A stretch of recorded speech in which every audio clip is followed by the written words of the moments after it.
lezo ufinyelela khona sithanda ukuthatha lethuba ngenkulu ntobeko nangenkulu inhlonipho sibingelele abazalwane bonke across the globe. Hallelujah.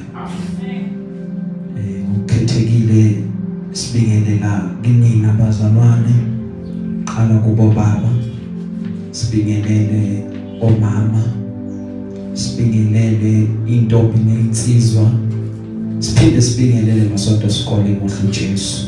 Amen. Glory be to God. Amen. Kunabazalwane abasilalela ku audio ngelihle igama lenkosi. Siyabulisa kubona. Basilalela every Sunday ku WhatsApp. Basilalele kuma podcast across ama podcast. Kubona sithi makube umusa kanye nokuthula okuvela enkosini uJehova. Amen. Amen. Kunabazalwane abasibukelayo, basibukela live via Facebook, basibukele na ku YouTube ngelihle igama lika Jesu. Nakubona siyabingelela abazalwane. Amen. Amakhaya namakhaya ngokwahlukahlukana lalo umyalezo ofinyelela khona siyabulisa ngokukhulu ukuyithoba. Amen. Sithina namhlanje uJesu samile eyinkosi, usahleli esihlalweni sobukhosi, akazi ukuguqulwa ilutho. Makabongwe Jesu. Umyalezo wanamhlanje uthi don't lose your soul. Nalahlekelwa umphefumulo wakho. Amen. Sifunda incwadi kaMateyu, Matthew chapter 16 verse 26. Incwadi kaMateyu, the book of Matthew chapter 16 verse 26. Glory be to God. Amen bazalwane. Hayi ke namhlanje sijabulile bazalwane, kuhle konke ku right, ku wow, ku fabulous. Amen. Makabongwe Jesu. Si recorda episode lejumela namhlanje eyes 100 esiyoyifaka ku YouTube bazalwane. Amen. So usuku olukhulu olukhethekile kakhulu, akusubani nobana I believe ukuthi akubona bonke abafika ku 100. Amen. Ngaloko ke siyakholwa siyathemba ukuthi lo 100 uzozala abanye abo 100 abayi 900 sithi 1000 siphinde sidlulele ngale. Amen. Hayi ngokwethu kwenza but ngokusizwa inkosi. Amen. That is why ngithanda ukuthatha lethuba ngokuyithoba okukhulu ngibonge bazalwane ukuthi we have a wonderful team every day, every Sunday that makes sure ukuthi konke kuhamba kahle. Indaba yethu iqala emthandazweni because asizimeli but sisuke sisemkhulekweni bazalwane. Amen. Each and every day siyakhuleka, sikhulekele lenkonzo ukuthi kube kuhle konke kuhambe kahle, makushunyayelwa izwi lizwakala konke siyakhulekela ngoba ama challenges avela usuku nosuku. Amen. So before ngena kula ma challenge nje briefly bazalwane, maqale ngibonge ngaze ngikhohle. Ngithanda ukubonga to udirector wethu bazalwane, o director everything, every movement esiyenzayo ukuthi konke ku right, ahleli ngasemumva. Hallelujah. Siyabonga kakhulu ukuthi ayinikele emsebenzini wenkosi bazalwane. Amen. Sibonge ku videographer yethu every Sunday. Ngiyabona muhle kanjani bazalwane, uyingisele. Uyazi ukuthi uze kuma big days, amalanga amakhulu. Amen. Siyabonga ukuthi enze make sure ukuthi i-video yethu izwakala kahle, ibonakala kahle, there's no disturbance because even after we have preached siyahlala if ube nenkinga esibonayo thina abantu abangazazi and si discuss why kunalenkinga, kwenzakaleni Sunday, how can we rectify it so that ekugcineni sizokwazi ukuthi we are producing excellence pay. Amen. So we have long discussion njalo masibona inkinga sihamba hambe silungise. Sibonge bazalwane ubhuti wethu osilungisela isound wenza make sure ukuthi sound audio visual yethu it's always on point. Ziba khona ihibe lapha nalapha mara konke ngokusizwa uJehova it flows bazalwane. Amen. Kube khona ohlalayo a-edit injumayelo zethu every Sunday just to make sure ukuthi injumayelo ibonakala right konke into afaka ama-emblem and everything so that noma iphuma the hours invested ayabonakala ukuthi kusetshenziswa zangidlalwe la. Amen. That is why mangabuka ama-video ethu you'll see ukuthi we are working hard behind the scenes. Hallelujah. And then kube khona distributor leintshumayelo ukuthi sizwakale yonke indawo Spotify yonke indawo bazalwane zikhona masithola igama ukuthi intshumayelo seyikhona ku Google Podcast seyikhona ku Apple Podcast khona distributor ngoba it's not automatic. Amen. So siyabonga kakhulu bazalwane ngomsebenzi owenziwa yilabazalwane ukuthi bayinikele umsebenzi wenkosi and kwangathi inkosi yomusa ingababusisa bazalwane. Amen. Ngoba kuyenzeka umuntu uyabambeka kuyenzeka mabe bambekile bathi hayi so besingeka sizameni iplan lokuthi umsebenzi wenkosi uqhubeke uye phambili ungabi ngokuthi asikho. Haleluya. Siyabonga kakhulu bazalwane. Ngabashayela izandla nje bazalwane. Haleluya. Ya namhlanje ke bazalwane izolo nje ebusuku ngingayobhudula phenya ngaba nje nomzalwane lo udirector yethu ukhulumile wathi hayi man namhlanje ilanga elikhulu leli elingajwayelekanga kufanele ubuke umuhle yabona umuhle namhlanje bazalwane. Amen. So wathi le yasudu leya lengaconsi phansi lomakaze wayigcoka senza ulive asilandele. Hallelujah. Inomlando lesudu engigcokile bazalwane ningayithathi kancane inomlando akusisudu nje angihambanga izolo ngayistore ngayo cha ngayithe hayi inomlando namlando wakho. Hallelujah. Namlando walesudu engibona ngiyigcokile bazalwane lesudu le ngangasiyo umuntu ogcoka amasudu ngisakhula bazalwane. Wathi baba kimi fanele ukugcoka amasudu ambuka kancane ngathi baba imancane mina namabhanti laba kanti ukhuluma nje ngisondela ukuthi ngiyeka matric mayeka matric nalento abathi matric dance and fanele ufike vele uyishapile. Amen.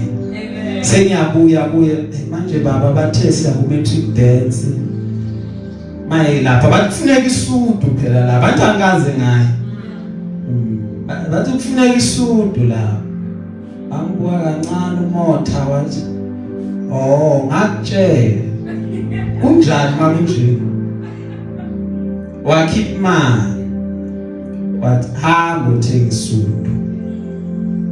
Manje ngahamba nomunye umngane wami angikhombisa idola athi ayina isudu le right izokufanele njengoba ngibona nje ngicoli exactly matric dance nganje bazali neshirt elipink nentolibhanje machayichay sengaphuma kumachayichay mara namhlanje ngilande yona leyo ka matric dance yiyo le bazali fitting size.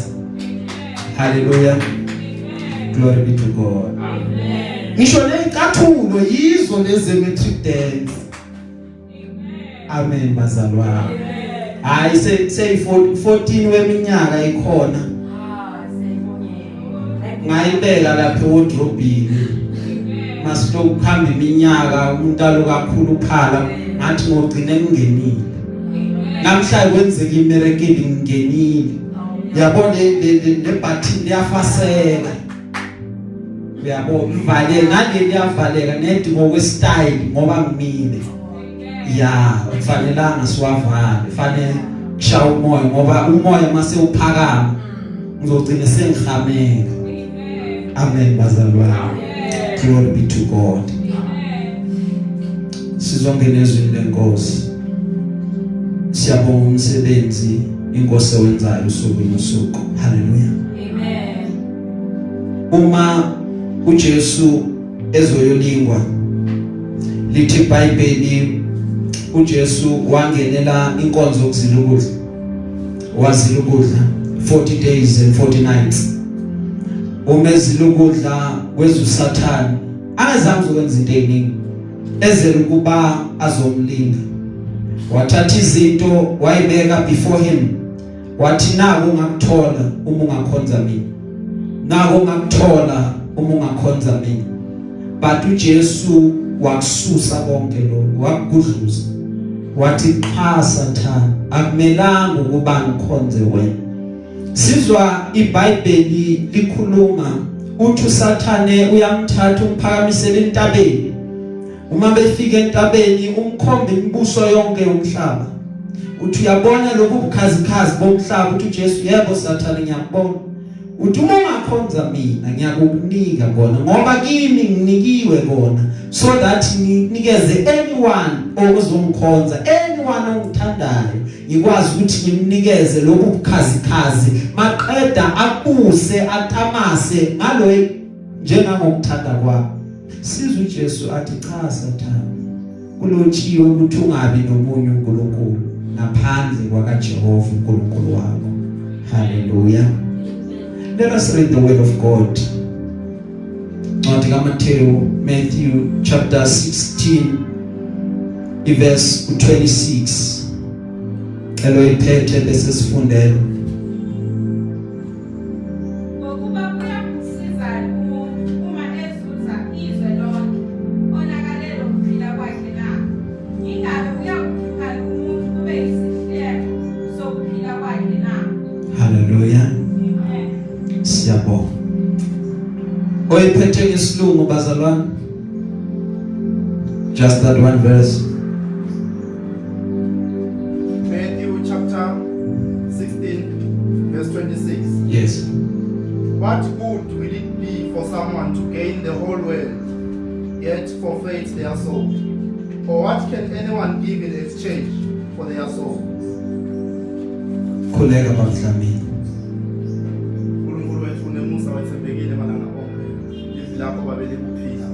Siyabonga Nkosi yethu ukuthi seliphumile. Setawuhlantiwe Nkosi yethu sicela babe ukuthi uclean inhliziyo zethu dibe ready ukuthi babe dilamungele njengoba njalo bese babe liyakhela liyahlala ngaphakathi kithi ngegama likaNkosi lakho uJesu Kristu waseNazaretha.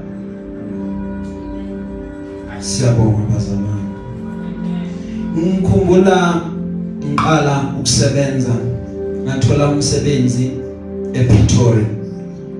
Ngivuka every day ngibangise ePretoria. There is something I observe. Lapha la ngangisebenzela khona benezindlu ezinkulu ezinhle. Kulezo zindlu lezo bekuhlala abomntakabani. Kulezo zindlu lezo kuhlala abantu ongathi umubabiza uthi badla izambane likaPondo. Uma uyibuka lezi zindlu ziseyintabeni imoto ehamba lapha uyabona ukuthi ezabantu abacaphuna kusana. Uma ubuka emageyidini akhona makhulu amageyidi wakhona avulwa ngeremote ngaphandle uma ubukusisa kahle kuyabe khona isecurity elisuke ligadini. Ngake ngaba nomcabango ukuthi sebazakhile lezi zindlu ezingaka sebahlala kulama mansions abahlala kuwo anamapool phakathi sebaphila impilo ebajabulisayo even enhlizweni zabo sebagadiwe 24 hours a day and 7 days a week. Kuyaye kube khona okwenzakalayo uma kufika ingelosi yokufa. Ingelosi yokufa uma ifika ayivinjelwa ukuthi kune security eliqaphe esangweni. Ingelosi yokufa iyakwazi ukuba ifike ngemuva lo agade phambili athi akukho okufohlayo noma okudabulayo ngoba ngiuqaphile lo muzi. Kuyenzeka ukuthi lo osesangweni athola umbiko othi ubaba wala ekhaya akasekho abuza ukuthi hawu kwenzakaleni bathi hey kumzumile nje ekseni njengoba sizovuka. mara ungadiwe lo baba 24 hours a day 7 days a week. Unayo yonke imali ongayicabanga, unayo yonke into ayidingayo, unabantu akwazi ukubafonela abaku speed dial, akwazi ukubabiza athi phuthumani izinto ayihambi kahle. Ngoba impilo yomuntu it is not hidden or rooted kulezi zinto anazo, but impilo yomuntu is in their soul. Impilo yomuntu isemphefumulweni wakhe. Manje indaba ngomphefumulo kuba umphefumulo awuthengwa noma uthengiswa, ngoba izinto zakababa uNkulunkulu awukwazi ukuthi ungayikhiphela imali ukuze uze ube nazo.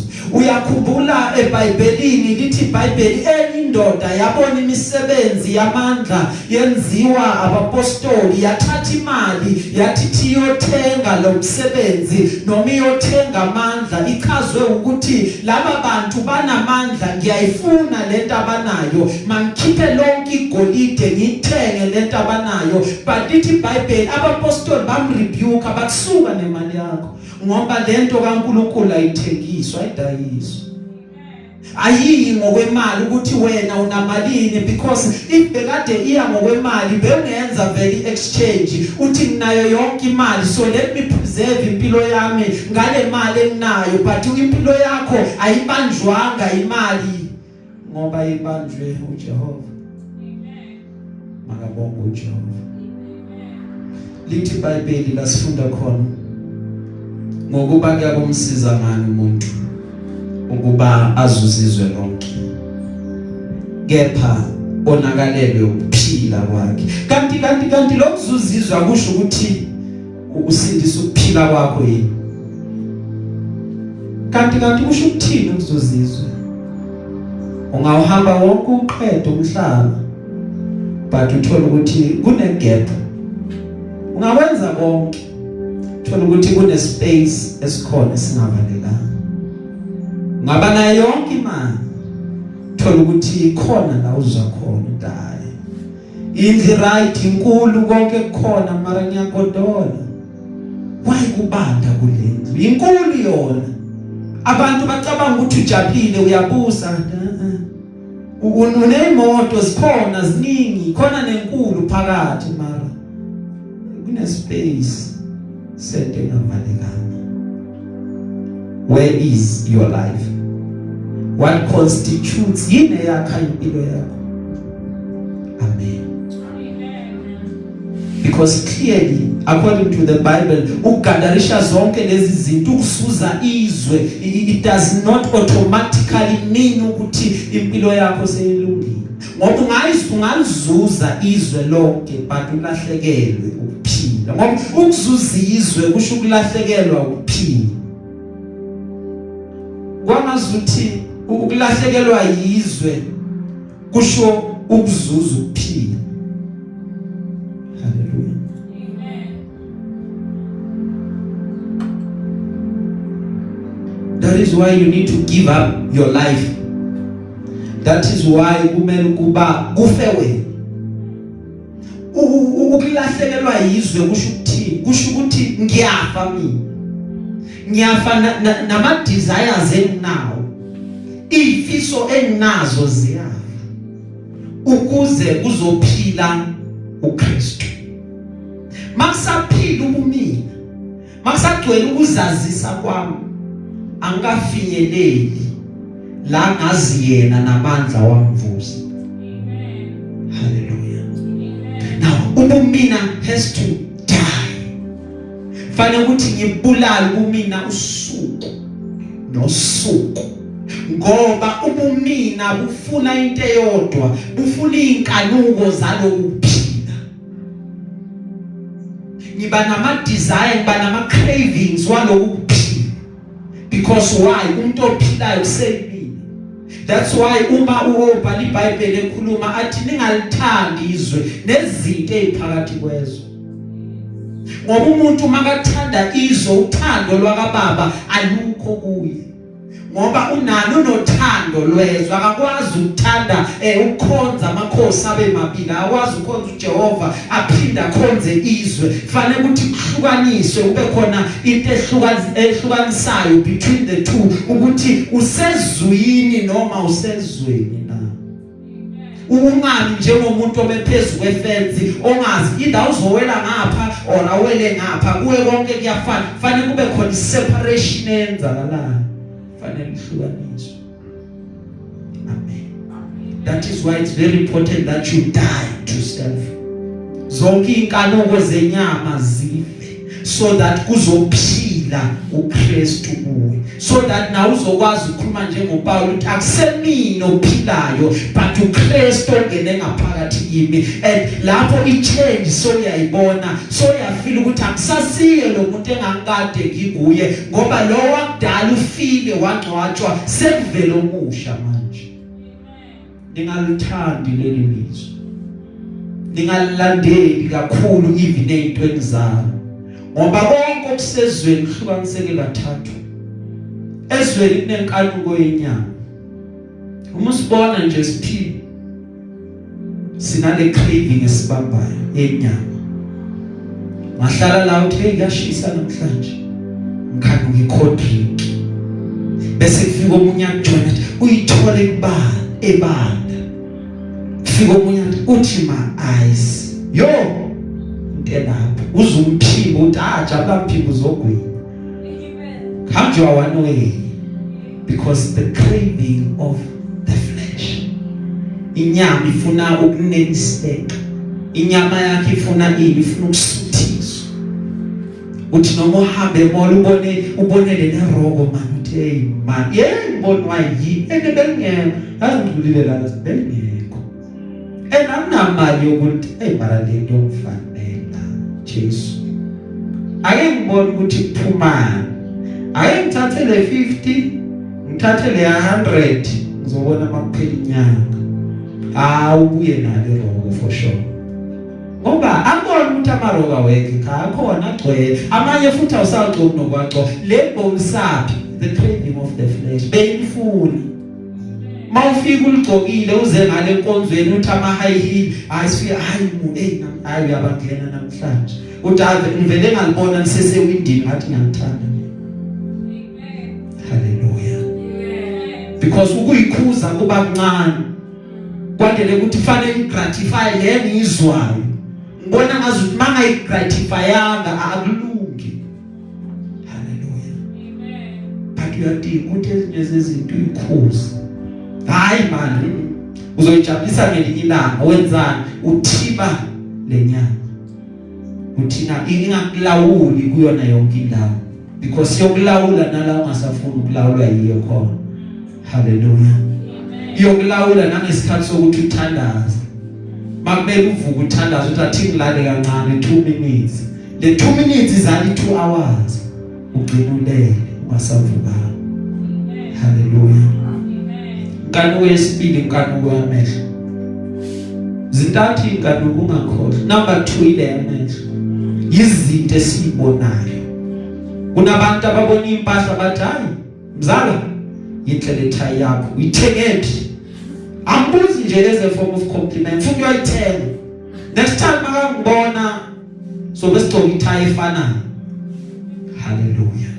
Ngoba ini inkanuko yami yami ngiboneni ngathanda ngayifuna. Hallelujah. Amen. Okwesithathu ukuyigabisa kwaloku kuphila.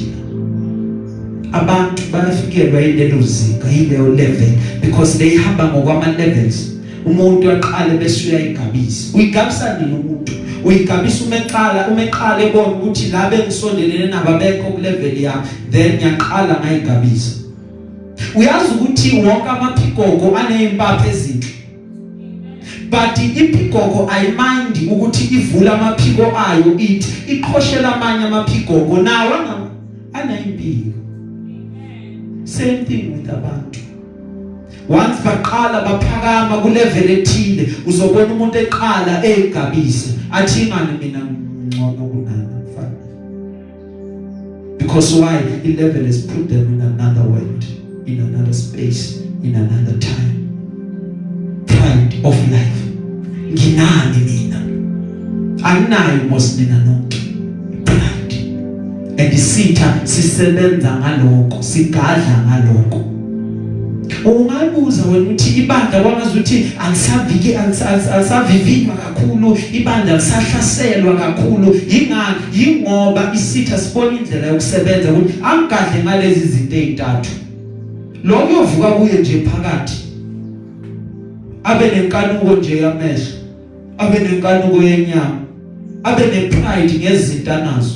Uma eqala ekhuluma, eqala eqhoshela abanye abantu, then kunasemsebenza khona.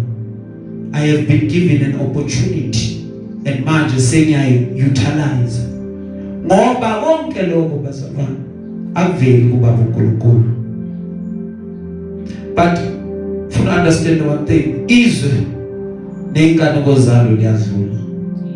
Kepha wenza intando kaNkulunkulu hlala kuze kube yikona phakade. uNkulunkulu akahlali endaweni noma kumuntu oyigabisayo. uNkulunkulu akahlali kumuntu oyiphakamisayo. uJehova uyamshiya umuntu oyenzayo oyikhukhumezana. Haleluya. Noma ungabamba imic ushumayele, uNkulunkulu uzohamba kushiye nemic yakho wayithenga le mandiyeni. Kube yena kudala wahamba kasekho la. Sala nje ubamba umsindo but uJehova angasayisupport lento yenza ngani ngoba ugcwele ukuyigabisa nokuyikhukhumeza. Ingani mina ngcono, ingani mina ngcoka kahle, ingani mina Jehova bese uyasuka ngoba ufuna laba abayithobile, kulabo abayithobile maqeda bese uyayiphakamisa. Kwangazuthi singahlala njalo sithobekile bazalwane, sibona uJehova eqhubeka esiphakamisa. Noma abantu basitusa basibabaza, every time siqhubeka sishona ezantsi sishona phansi sithi baba udumo longolwakho, sithi siyayibonga imisebenzi kaNkulunkulu akumina but uNkulunkulu owenza konke lokhu, udumo maluye kuye. Mase ukhula, when you become matured, you will learn one thing. Ukuthi emhlabeni yonke into is meaningless. In life, everything is meaningless. Why is it meaningless? You will discover this thing uma uqhubeka usebenza wenza konke, ukadarisha ama positions akho, uhamba uyale nale maqeda bese uyabuya kuthi before impilo yakho izophela sobe nabona bonke, sobe nengcebo yonke, wabona abantu bonke, wazi abantu bonke, maqeda bese uyabona ukuthi everything is meaningless. Ngoba umshumayeli ubuza into ukuthi yini benefit, yini inzuzo kumuntu ngawonke umshikashika wenza ngaphansi komthunzi welanga. Ngoba isizukulwane siyafika maqeda sidlula but umhlaba solomile sola uguquki. So what is the gain yomuntu abanayo? Ngoba yonke into angayikhanda isebenzele ngeyikhwepha nangamandla akhe, kuyaye ukuthi mesedlulile bese yathatha imixwa kwabanye abantu. Glory be to God. Don't lose your soul. Ngalahlekelwa umphefumulo wakho. Ngiyabona konke ongabanako, ngiyabona konke ukusebenza kanye nokuyikhandla kwakho ongakwenza, bacabangela umphefumulo wakho. Ingabe usebenzela njengala usebenzela khona inyama na? Hallelujah. Because inyama yethu sifuna ibe yinhle, sifuna ithandeke, kune image efanele siyoyipresenta kubantu. Amen. Before ngiza la ngizoshumayela ngenza make sure ukuthi nale tie ngiyifakile i-straight ayitshekanga. Ngoba ne-image efanele ukuthi ngifike ngiyipresente kubantu bantu. Ngisebenzela inyama, mawubona hayi muhle ugcoka kahle namhlanje inyama leyo gets gratification, yes, but what about umphefumulo? Ingabe nawo utuswa njengoba kutuswa inyama yamnandi? Ingabe njengoba abantu bamile bangishaya izandla bangibongela ukuthi hayi ngiyakwazi ukuhlanganisa amakhala whatever, but ingabe umphefumulo uyabonga yini? Ingabe happy noma udangele? Ingabe wondlekile noma uzacile? la emhlabeni njengoba uqhubeka usebenza, make it a point ukuthi ingcebo yakho ungayibeki la emhlabeni. Ungasebenzeli ukuba ingcebo yakho ibe semhlabeni, ngoba la emhlabeni kufika inundu nokugqwana, kufika amasela azofohla, azontshontsha, azogqekeza, ayithatha ingcebo yakho. Wena thatha ingcebo yakho uyibekele ezulwini, la mangenisela khona, la mangeni irust khona, la into zingakhona khona, uyoba nokuthula emoyeni wakho, ngoba la unengcebo yakho khona nenhliziyo yakho ilapho. Amen. Kunabantu abathi baqala ukuba nemali, uma beqala ukuba nemali baye bank bake bawukhipha nje imiliyoni, ngoba uyaqala into ayibona hoye imiliyoni nje ingaka, okay maqeda ayithathe futhi aphinde ayibisele bank, ngoba kula inhliziyo yakhe ikhona. Ungathi uhlele ekhaya ubukela indaba, unemali yakho ebank njengaleli ya bank elawa, uthi ubukela thawu nali bank lami ABC bank, hawu kuthiwa mngena amasela baqoqa kwasana. Woqala uyohlala efonini, hey ngicela ukubuza umholo wami ngiyazi ungena iphi imali yami, checka kuma app iphi imali yami isesekhona yini, ngoba kuthiwa ebank igqekeziwe. La kunengcebo yakho, inhliziyo yakho ihlala khona. Funa uqala ubuso kaNkulunkulu nokulunga konke, khona zonke lezi zinto zokwenzela kahle kahle. Le material possessions fanele ukuthi benjani thina, akukona ukuthi sithi asiyifuni. Haleluya. Akukona ukuthi sithi siyayidinga, and we are praying ukuthi inkosi siphe enough to carry us. Haleluya. But sithi inkosi yenza ukuthi inhliziyo yethu ingahlali kulezi zinto, ngoba kwenzakalani mayihlala kulezi zinto? The minute isithathu ayishe ushaye kulale phansi, kuba nzima ukuvuka, ngoba lezi zinto seyithathiwe. Haleluya. Uyagula kuthi hayi ugula kabi kabi ngoba imoto ithathiwe, idliwe imoto, udliwe umuzi, yini inhliziyo ihleli kulezi zinto. So ngicela uNkulunkulu babe inhliziyo yami ingahlali kulezi zinto, ngoba kufika nesikhathi la uNkulunkulu athi nikela khona. Haleluya. Uyonikela njani inhliziyo yakho ihleli kulezi zinto? Hayi baba le phone yami angeke, bekuthandaza Nkosi wathi uzomnikele ngeke Nkosi. Akonta ufuni ingoba inhliziyo ihleli kule, athi nje ngizopha ngcono kunani. Hayi baba, hayi cela okunye baba, hayi cathulo nganikeza ngoba vele seyitshekile. Asenza njalo vele sifuna lokho ukutshekile, hayi thatha Nkosi uzabona. Mara le Jehova ngiyayithanda. That is why noma bakubamba inkunzi ngamane kufe wena nokuba khambe yona. Haleluya. Ukumesaba bazalwane uNkulunkulu nokwaneliseka kuyinzuzo enkulu. Asilethanga lutho emhlabeni, as a result asizukuphuma nalutho. Kwangazuthi ungasebenza wazi, usebenza ukhumbula ukuthi angizanga na konke ngithole la, nguthole la, and ukukushiya kwami ngiyokushiya na, and the most of lezi zinto ziyadlula. Fana nemali unayo namhlanje ayisekho kusasa, noma ungathi mina nginayo, but say already it has exchanged hands, seyidlulile. Masinokudla bazalwane, sinezambatho asaleliswe yiloko, but abantu abafuna ingcebo uceba lithi iBhayibheli bawele kulingweni okukhulu, bangene ihibeni ezinzima kabi, ngoba injongo yabo ukuthi mangicebe lo nabo, it's not satisfying for me. Amen. Babanekalo eyiningi abangena kuzo, uma bengena bese lezi zinto ziyabalimaza. lezi zinto zinamandla ukuthi ishonise even abantu ekufeni nasekubhujisweni ngoba vele ukuthanda imali kuyimpando yakho konke okubi abanye ngokuyifisa badukele ukukholwa bayigwaza ngeminjunje eminingi because why they were facing imali nje bazalwane ngiyaphinda ayikaze yaba impande yesono mala kuyona impande yesono haleluya amen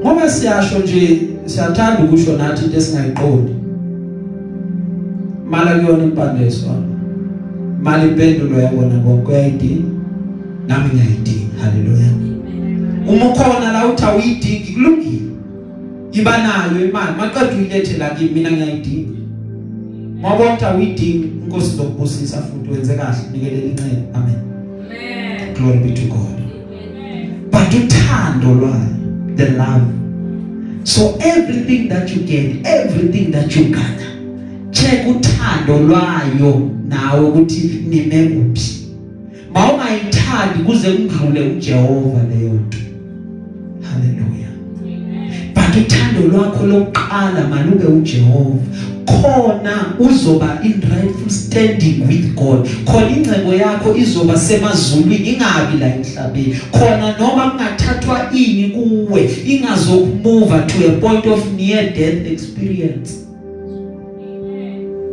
uthi Paul mayakhuluma akubona ukuthi nginako konke but iyonto into esengiyifundile ngifunda ukwaneliseka kwizimo zonke ngiyakwazi ukuba phansi ngiyakwazi ukudla kahle ukudla okuningi ngiyakwazi ukuthi ngiswele ngiyakwazi nokubusa but kukhona konke ngafunda indlela yokuphila so sidlula amen ezifana nazo zonke lezi uNkulunkulu asifaka kuzo so that sizofunda how to live but inhliziyo yethu ayihlali lapha inhliziyo yethu ihlala ekutheni baba sifundisa ukuneliseka manginelisekile maqeda ngamsaba uNkulunkulu that is enough for this lifetime because bazoza abantu nama offers abo ngizokwazi ukuthi ngingawathathi ngobani ngiyamsaba uNkulunkulu number 2 nganelisekile ngeprovision usimakade eqhubeka anginikeza yona ngoba imnako yalesi sikhathi bazalwane imnaka lokuphila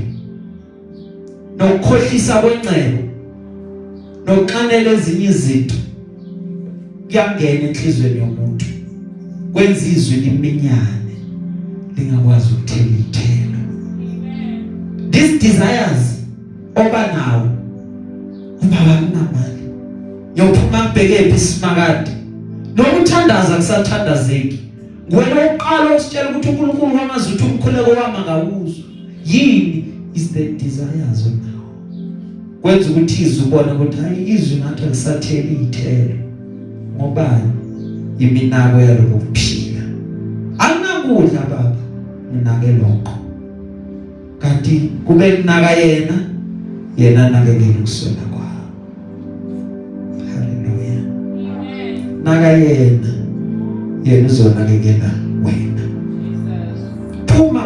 phuma intweni zakho phuma inkathazweni zakho noma ukhathazwa iphuma kuyo baba le ngibeke esandleni sakho you will take care of it kuningi njana ngazi mina my focus ukuba ngidumise wena nginake wena ngize kuwe fana nale ndoda elithi iBhayibheli yaya kuJesu yafika kuJesu yamdumisa kanti nesidingo le ndoda lithi iBhayibheli wathi uthanda ukuba ngikwenzeleni buza uJesu wathi hayi baba mawuthanda wena ungamhlambulula angizange ukuzokudumisa ngoba ngifuna ungihlambulule ngizokudumisa ngoba wena uyinkosi so mangiletha udumo kuwe wena Nkosi wena uqeda bese wenza umsebenzi angizange ukutry to come and bribe you ngendumiso ngiyakudumisa ngoba lokufanele ungabi le ndoda eyisulu lithi iBhayibheli izwe layo lathela kahle umibona iabundance kuma positions ena umibona inala yathi ngiyokwenza njani ngoba la ngistora khona ukudla indawo yami incane. Lithi iBhayibheli yathi okay kulungile. Angidilize inqolobane zami, ngandisa. Yandisa inqolobane zayo. Uma seyandisile yathatha konke ukudla yakufaka phakathi yakustora. Yaqeda yathatha iwayini yahlala phansi yaphuza. Yathi ajabula mphefumulo wami ngoba uJehova ukwenzele konke okuhle. Yahlala yathula yathi ngizophuza ngenami ngijabule kube right. But ngalokho busuku lithi iBhayibheli wafika uJehova wazokhuluma naye. Wathi wena Sula wenze into wangamcabanga uNkulunkulu. Manje umphefumulo wakho uyabizwa kuwe. Uyathathwa uyokwenza njalo. Ngalokho busuku wadlula emhlabeni zasala lezi zinto abekaloku eyisebenzele. Ngoba lezi zinto uma seyisele ziyakwabanye abantu abangazange bayisebenzele. Hallelujah. Bese uJesu athi a man's life does not consist in the abundance of his possessions. Akuyona impilo yakho ukuthi uhandelwe izinto. Akuyona impilo yakho ukuthi uma uyibuka ubone ngibuseke kakhulu ukudlula wonke umunye umuntu. That is not your life. Your life is emphefumulweni wakho. Is your soul taken good care of now? Ingabe umphefumulo wakho unakekelwe na? Ngoba kule mpilo esiphila kunento ozoyiqaphela. Kunabantu ozobona bakhuphuka, kunabantu ozobona baceba. Uma ubona baba rich, do not be moved.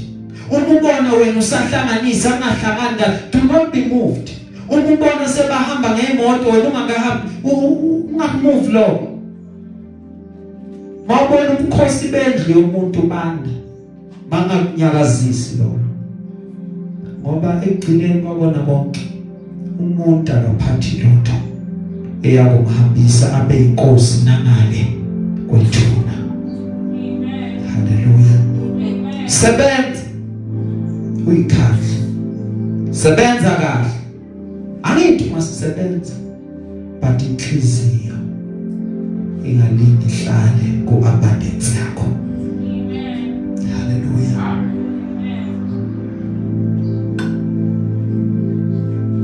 Baningi bashawa ukuthi ngasuke ngafuna iabundance.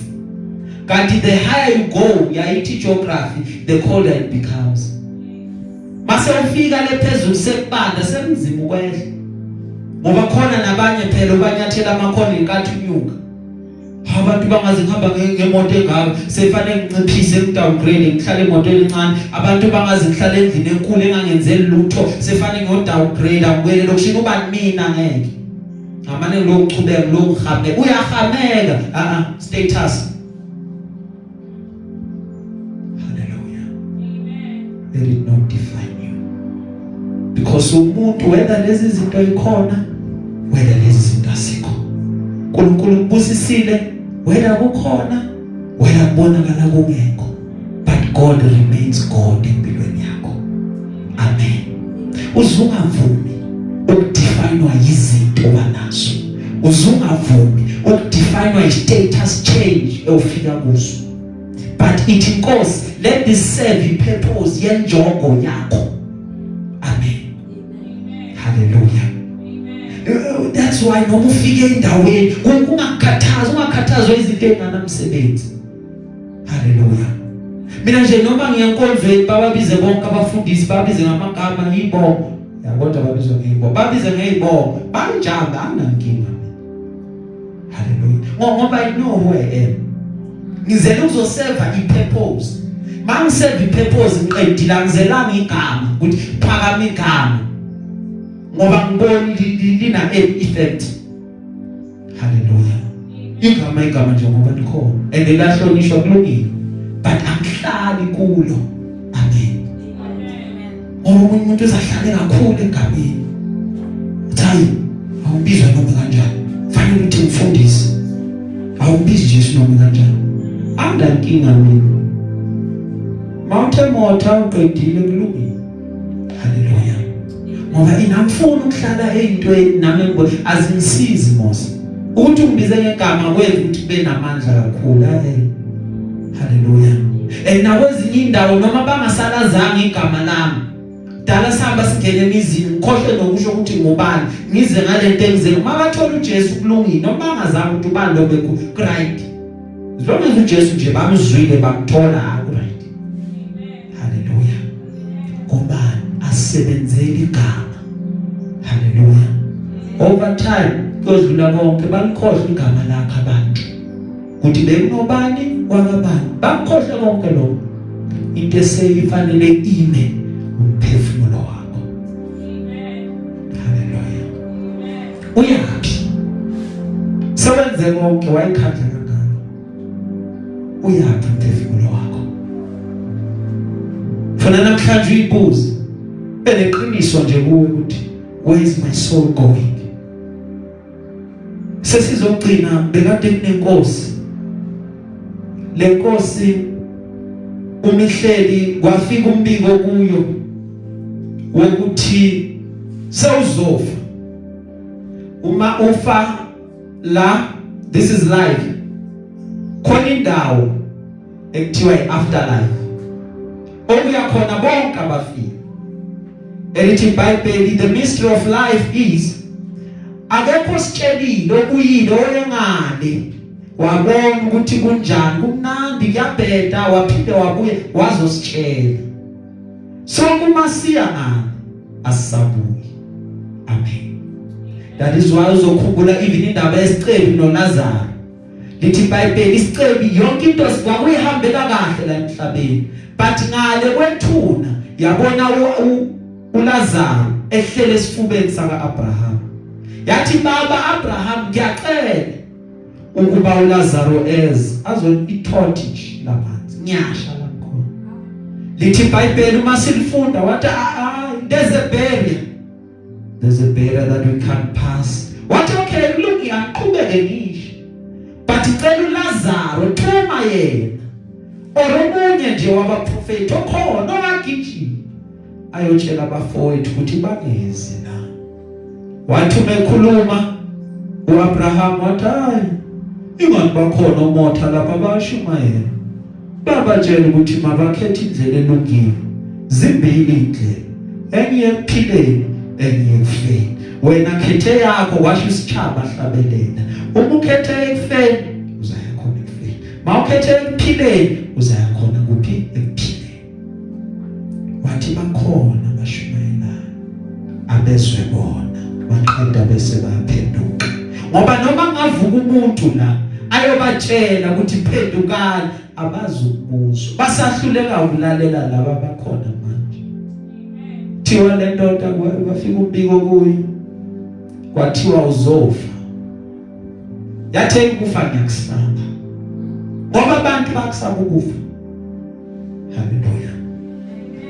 Lithi iBhayibheli kuthiwa sekhohle phela kuma iBhayibheli kakhulu kusasa manje kuthiwa ke yacela inamakhosikazi awu4 le ndoda yacela inkosikazi wayo unumber 4 yathi ngam bekade ngikuthanda cela ukuba uhambe nami ngakuthengela konke ngakwenzela konke unuka kamnandi umuhle ugcokile uyathandeka ngicela ukuba uhambe nami njengoba sekuthiwa sengiyofa. Kuthiwa unkosikazi waphendula wathi mina ngihambe nawe hayi khohlwa baba ngiyaxolisa nje ekufena ngiyi phela kumnandi kangaka. Waya kumkakhe number 3 wathi njalo ngangibonisa abantu mabantu befikile ku show off ngoba umuhle uyakhazimula ngicela ukuthi uhambe nami njengoba sengiyangale ekufeni. Umkakhe wathi baba ngiyakuthanda ukukuthanda kepha mase udlulile emhlabeni ngithanda wazi ukuthi ngiyophinde ngishade futhi so ukuthi ngife mina manje chaba uzohamba kahle. Waya ku number 2 yomkakhe cela uhambe nami wawuhlezi unami manesidingo unami lahlekelwa iloya unami namanje ngiyazi uzoba cela uhambe nami. Siyaphi baba? Siyefeni. Ata baba, hey, awungeke. Ngisehlala inkosi impela ngiyalima. Hamba wedwa. Mina into engizoyenza iwani. Ngizokukhapha. Ngifike la ithuna lakho likhona. Ngikubeke. Maqeda bese ngiyabuya. Ngiqhubeke nempilo. That is as far as I can go. So ukuthi ngizohamba nawe ngengikwazi. Esakhuluma naye ngaqedi kwaqhamukizwa. Ngazi ukuthi nesihosho, ngazi ukuthi futhi uphethwe nawe umkhuhlane. Zohamba nawe baba. Wathuthuthu yabuke emuva. Wabona unkosikazi wakhe oqala shada naye. Wathi uyambhekisisa kahle. Wabona uzacile beyangamuphi ukudla lamba. Beyangamvakasheli nokumvakashela. Ngoba ebhizi nalawo amanye amakhosikazi akhe awashada nini muva. Wathi ngizohamba nawe baba. Noma uye kufeni, noma uye kuphileni, nginawe. Uyabese indaba yakhe enzani? Iyaphelela. Iphelela kanjani indaba yakhe? Njengoba usibona sihleli la, sonke sinamakhosikazi awu-4. Nginamakhosikazi mina mane. Nawe unamakhosikazi awu-4. Hallelujah. Amen. Ungayibuza nje ukuthi kanjani? Nkosikazi yakho unumber 4. Siqale lapho. Umzimba wakho. Siyawuhlobisa ube muhle ungeke mnandi. But umzimba wakho la uphelela khona, uphelele ethuneni. Awudluleli naye. That's why lithi iBhayibheli ngosuku lokuphela kuyovuswa nabasemathuneni. Maqeda benze njani? Bamkele umzimba omusha. Hallelujah. Amen. Nkosikazi wakho wesithathu. It's ama positions obanawo. Masebenza for many years, ukadarisha whatever that you gather. But there's one thing that happens. Uma imoto unabo konke. Unempahla unabo konke. The day udlule emhlabeni. Kuyathathwa konke lo kunikezwe abanye abantu. Iningi labo you know as well as I do ukuthi abakusebenzelanga lo. Iningi labo abanye bavela lapha ku iBlueWheat nemali zamapholisa bayithola bashonelwa abathandiweyo babo. Ngoba ukuthola imali ongayisebenzelanga nakona lokho kuba inkinga. Amen. Nkosikazi yakho yesibili abangani nemndeni yethu. Bakhona basisupport, bakhona basifonela, bakhona bathi sinawe noma ungene kuhluphekweni sikhona. But kodwa bakwenzayo. The day sekuyilanga lakho lokugcina bazoza bakhaphe endaweni yakho yokugcina. Endlini yakho yokugcina laba jika khona bajike ethuneni baqede babuye bazophila impilo wena usungasekho. Nkosikazi yethu sonke yokuqala it's our soul, umphefumulo wethu. Often than not umphefumulo wethu siyawuneglect. Umphefumulo wethu asiwuphi ukudla. Usuke wenzani mawufunda izwi lenkosi? Usuke ufida lo muntu ongapha. Kanti kahle kahle wena ungubani? Akuwena lo esibonayo. Wena uyilo muntu ongaphakathi ongabonakali umphefumulo. And okuthiwa umphefumulo uphila forever. Hallelujah. Umuntu ezodlula emhlabeni kwenzeka just a shift. Ususwa la ayobekwa kwenye indawo, that's it. But umphefumulo lives forever. Ingabe uyawunakekela yini? Have time to yourself. Thola isikhathi. Ube nomhlangano na ungazi avoid. Uyitshela amaqiniso. Liyini iqiniso wena? Abanye abantu bafika babatshela amaqiniso bathi wena unje utshela umuntu but maqeda ungayithathele enhloko leyo nto uthi hayi angifuni ukuyizwa ini. Kanti ukutshela iqiniso sekunento ayiqaphelile ngawo. Esikhundleni sokuthi umuntu ahlale phansi ayilungise lento acele inkosi ngisize. Basho ukuthi akubekezele inhliziyo yami incane. Ngicela ukukhulisa inhliziyo yami ibe inkulu. Ngikwazi ukubekezela. You change. Umphefumulo wakho nawe uyachange, uyakhula. Fundiswa, uyakhula, uyakhulela, uyayikhulisa, uyadlondlobala. You are taking care of your soul. ngokuba kuyakumsiza ngalo umuntu umezuzizwe lonke alahlekelwe ukuphila kwakhe. Ingabe umuntu yokhipha in exchange for his soul. Do not lose your soul. Do not malahlekelwe umphefumulo wakho ugijimisa izinto zesikhashana. Ngalahlekelwa umphefumulo wakho ugijimisa izinto eziyohamba iphela. Ngoba kakade nje bazalwane thina we are not human beings having a spiritual experience, but we are spiritual beings having a human experience. Umuntu umoya. Hallelujah. Ekubeni umoya wakho lo moya uba ne human experience. U-explore izinto lo moya. Njengoba ngisemoya I'm exploring things. Ake ngiteste lokuyakudla. Kunje, okay, I'm having a human experience. Kunje kanti uba umuntu.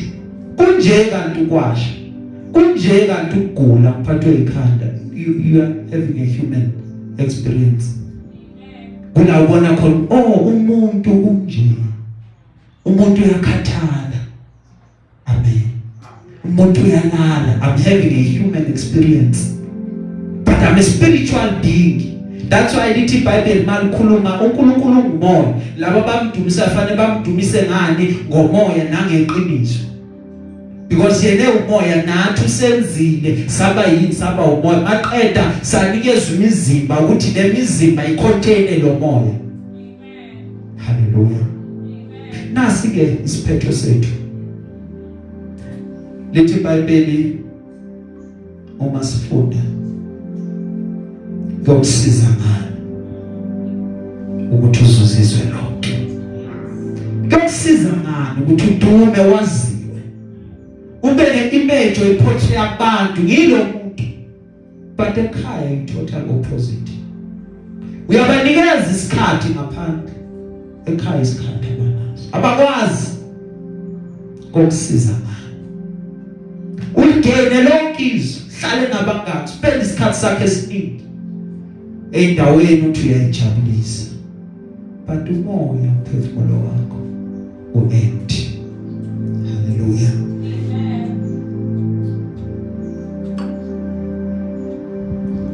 Kunabantu they celebrate every weekend. Every weekend there's a celebration going on. But the truth of the matter is abekho happy bona. Because kuyenzeka impilo yakho iqhubeke ne-participation yakho kanti wena ukho lapho. Makuphinde. Kuyenzeka impilo yakho iqhubeke ne-participation yakho kanti wena ukho lapho. Ufuna ukuprovela awufuni ukuprovela. Ngahlala nawe phasi, simple example. Ngikhulume nawe. Ushaya ngazi ukuthi ungibhekile. Kanti ingqondo yakhe ikude iyacabanga. Maqeda ngikhulume ngize ngiqede. Ngingakubuzi feedback yakho ngisuke ngihambe. Kanti awuzwanga next ukuthi ngitheni kuwe. Amen. Mawubuka isikhathi sambile siqhubekile. Ngikhulumile ngaqeda ngasuka phambi kwakho.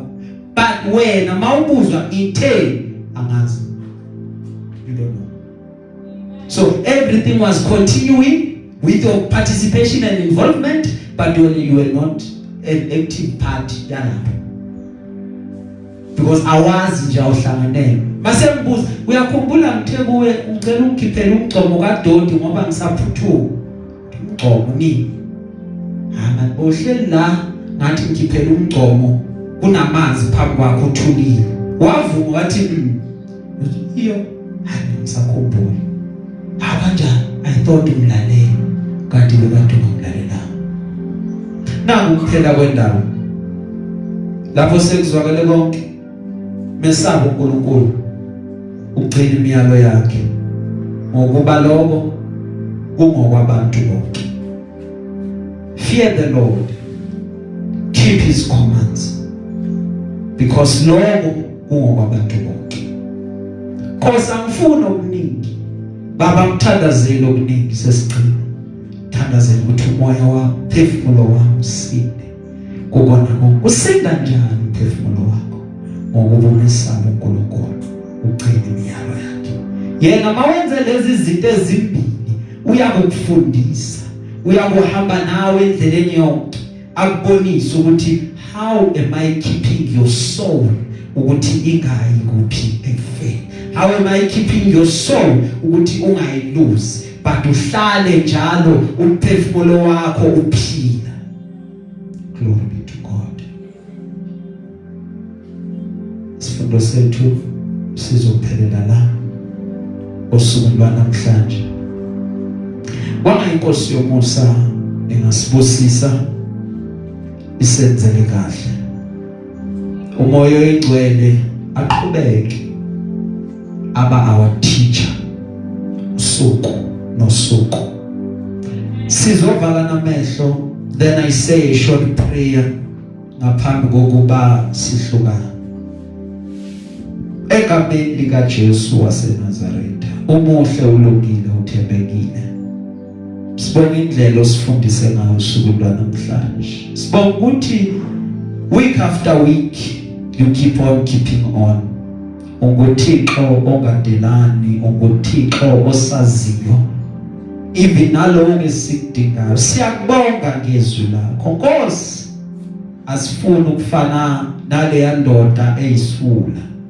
Singanakekeli umphefumulo wethu. Siyaqonda, siya understand ukuba impilo yethu does not consist of the abundance of our possessions as now. Siyaqonda Nkosi ukuba impilo yethu Baba isemphefumulweni wethu. Sigcine uNkulunkulu wami, usilonde even kulezi insuku nakulezi ikhathi ngegama elinamandla lika Jesu waseNazaretha. Londa Nkosi umphefumulo wethu. Yiba nathi ke uNkulunkulu wami everywhere lalo miyalezo uyofika khona. Busisa ibandla lakho, ubusisa abantwana bakho, ubusisa imindeni kanye namakhaya abo ngegama elinamandla lika Jesu waseNazaretha kanye nemsebenzi abayenzayo. Sikhuluma isibusiso kubona konke. Iviki sizoqala simakade yiba nabo ke uNkulunkulu wami lize liyophela. Siphinde sidibane ukuzozwa izwi lakho uNkulunkulu wami. Hlala njalo usibusisa, akukhona nokukodwa okuyakuntshontsha izwi lakho, but liqhubeke likhule njalo even enhlizweni zethu, senze njengokusho kwalo. Sicela lokhu ngelihle igama lenkosi yethu Jesu waseNazaretha. Kwanga umusa wenkosi yethu Jesu, uthando kanye nobudlelwane bukaMoya oyingcwele bungaba nathi manje sisezophuma. Azabuye uKristu lo inkosi yethu asifumane sisakholwa. Amen. Amen.